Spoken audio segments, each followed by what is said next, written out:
Hello students, आप सभी का हमारे इस YouTube channel star study centre में एक बार फिर से स्वागत है। आज के इस वीडियो में हम अध्ययन करने वाले हैं। भाई, हम किसका अध्ययन करेंगे? तो जैसा कि आप सभी लोग जानते हैं कि हमारी बोर्ड परीक्षाएं धीरे धीरे तीव्र गति से, समझ लीजिए, या तीव्र गति से ना समझें तो मंद गति से आ रही हैं। फरवरी के लास्ट में या फिर मार्च के पहले सप्ताह से हमारी परीक्षाएं प्रारंभ हो जाएंगी। तो हम हिंदी पाठ्यक्रम के अनुसार आपका जो तृतीय अध्याय है जयशंकर प्रसाद जी का, हमारे पाठ्यक्रम में इंटर कक्षा की पाठ्यक्रम में संकलित है। तो इसमें इन्होंने 2 अध्याय 2 चैप्टर दिए थे, यानी चैप्टर के भी सब चैप्टर्स थे। पहला गीत था बीती विभावरी जागरी, जो कि आपके सिलेबस से कोविड-19 को देखते हुए हटा दिया गया है। अगर आप जानना चाहते हैं कि सिलेबस कौन कौन सा हटा है तो डिस्क्रिप्शन में वीडियो लिंक है, आप वहां जा कर के देख सकते हैं। उसके बाद में आपका जो दूसरा बचता है वो श्रद्धा मनु है, जो कि 21 पैराग्राफ में है। काफ़ी लंबा चैप्टर है आपका, तो इसको हम 3 भाग में करके पढ़ेंगे। तो इस वीडियो में मैं पहला भाग आपके साथ, आइए हमारे साथ आप लोग पढ़ना, अध्ययन करना शुरू कर दीजिए। तो देखिए, आपके पाठ का नाम है श्रद्धा मनु। पाठ का नाम है श्रद्धा मनु। इसके लेखक हैं, कवि हैं जयशंकर प्रसाद जी। कौन है? जयशंकर प्रसाद जी। तो सबसे पहले आपको संदर्भ यहाँ पर लिखना होगा। तो संदर्भ आप इस प्रकार से लिखेंगे। संदर्भ किस तरीके से आपको लिखना है देख लीजिए। प्रस्तुत पद्यांश हमारी पाठ्यपुस्तक हिंदी भाग 12 के अध्याय संख्या 3 श्रद्धा मनु नामक अध्याय से अवतरित है, जिसके कवि जयशंकर प्रसाद जी हैं। कौन है कवि? जयशंकर प्रसाद जी हैं। इस तरीके से आप संदर्भ लिखेंगे। और प्रसंग यदि आपको लिखना है तो उस तरीके से लिखेंगे। श्रद्धा मनु को निर्जन स्थान में मौन बैठे देखकर पूछती हैं कि वे कौन हैं और उस निर्जन स्थान में क्यों बैठे हैं। यहाँ श्रद्धा के लिए मनु का व्यक्तित्व उत्सुकता का कारण बना हुआ है। यही आपका प्रसंग हो जाएगा।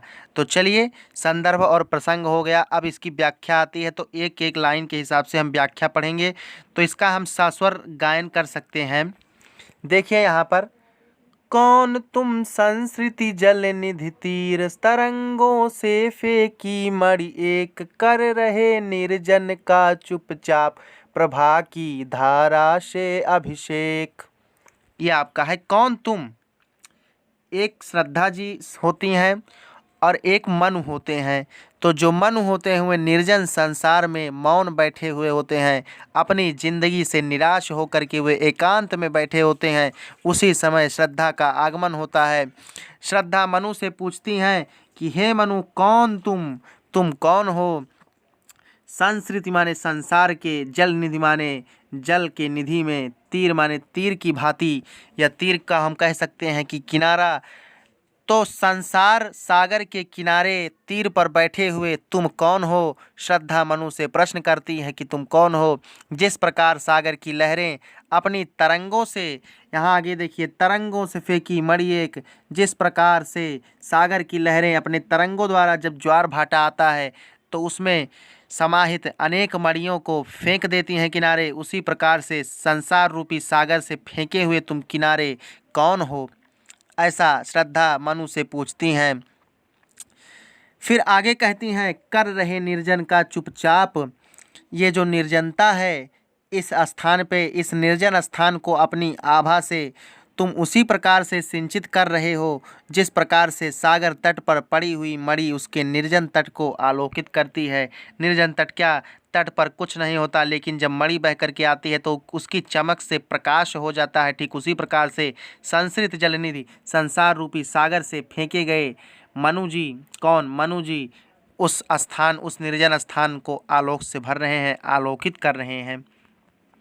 उसके बाद आगे देखिए, मधुर विश्रांत और एकांत, जगत का सुलझा हुआ रहस्य, एक करुणामय सुंदर मौन और चंचल मन का आलस्य। ये आपका द्वितीय पैराग्राफ है। इस पैराग्राफ की व्याख्या कुछ इस तरीके से है। श्रद्धा कहती हैं कि मधुर विश्रांत और एकांत, मधुर का अर्थ होता है मीठा और एकांत का अर्थ होता है अकेले में, यानी एलोन, जिसको इंग्लिश में हम लोग कहते हैं। श्रद्धा कहती हैं कि हे अपरिचित, तुम मुझे मधुरता, थकावट, विश्रांत का अर्थ होता है, विश्रांत का अर्थ होता है थकावट, कि हे अपरिचित, तुम मुझे मधुरता, थकावट और नीरवता से परिपूर्ण इस संसार में सुलझे हुए रहस्य की भांति प्रतीत हो रहे हो। अपरिचित होने के कारण तुम रहस्यमय हो, एक करुणामय सुंदर मौन। तुम अपरिचित होने के कारण रहस्य भी बने हुए हो, रहस्यमय हो, फिर भी तुम्हारी मुखाकृति के भाव तुम्हारे रहस्य को सुलझा रहे हैं। तुम्हारा सुंदर और मौन रूप करुणा से परिपूर्ण है और तुम्हारे चंचल मन ने आलस्य का रूप धारण कर लिया है। ये आपका दूसरा पैराग्राफ था। इसके बाद आप देखिए, सुना यह मनु ने मधु गुंजार, मधुकरी का सा जब सानंद, किए मुख नीचा कमल समान, प्रथम कवि का ज्यों सुंदर छंद। सुना वह मनु ने मधु गुंजार, मधुकरी का सा जब आनंद सानंद, किए मुख नीचा कमल समान, प्रथम कवि का जो सुंदर छंद। प्रलय के अनंतर श्रद्धा की निर्जन वन प्रांत में मनु से भेंट होती है। श्रद्धा मनु से उनका परिचय पूछती हैं। श्रद्धा का मधुर स्वर सुनकर मनु आश्चर्य चकित हो उठते हैं। इसी का वर्णन प्रस्तुत काव्य पंक्तियों में किस प्रकार से किया गया है, आइए देखते हैं। सुना वह मनु ने जब मधु गुंजार, जब मनु जी श्रद्धा की वाणी को सुनती हैं, जब श्रद्धा से ने मनु से उनका परिचय पूछा, तब जीवन से निराश हो गए थे। क्या हो गए थे मनु जी? वो जीवन से निराश, और उस निर्जन प्रांत में श्रद्धा का मधुर सन उन्हें भौरों की मधुर गुन गुन के समान आनंद प्रदान करने वाला लगा। अनजान व्यक्ति से मिलने के कारण लज्जावश श्रद्धा ने अपना सिर नीचे झुका रखा था। प्यारे विद्यार्थियों, आप सभी लोग जानते हैं, जब कोई स्त्री अनजान, अपरिचित, जिसे जानती ना हो, ऐसे पुरुष को जब देखती है तो वह अपना मुख नीचे कर लेती है। ठीक उसी प्रकार से यहाँ श्रद्धा कौन है? एक स्त्री है, और मनु कौन है? एक पुरुष है। तो जब श्रद्धा अपरिचित मनु को देखती हैं तो जिस प्रकार से कमल का मुख खिलने के बाद नीचे हो जाता है, ज्यों ज्यों अंधेरा सूरज डूबता है, उसी प्रकार से श्रद्धा ने अपना मुख नीचे कर रखा है और पृथ्वी को देख रही हैं। तब उसका वह मुख मनु को ऐसा मनोहर प्रतीत हुआ मानो कोई खिला कमल नीचे को झुक गया हो। उस कमल मुख से निकले मधुर शब्द मनु को किसी कवि की सुंदर कविता के समान श्रुति मधुर और आह्लादकारी प्रतीत हुए।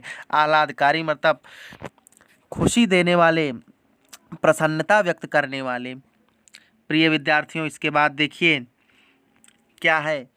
एक झटका सा लगा शहर से, निरखने लगे लुटे से कौन, गा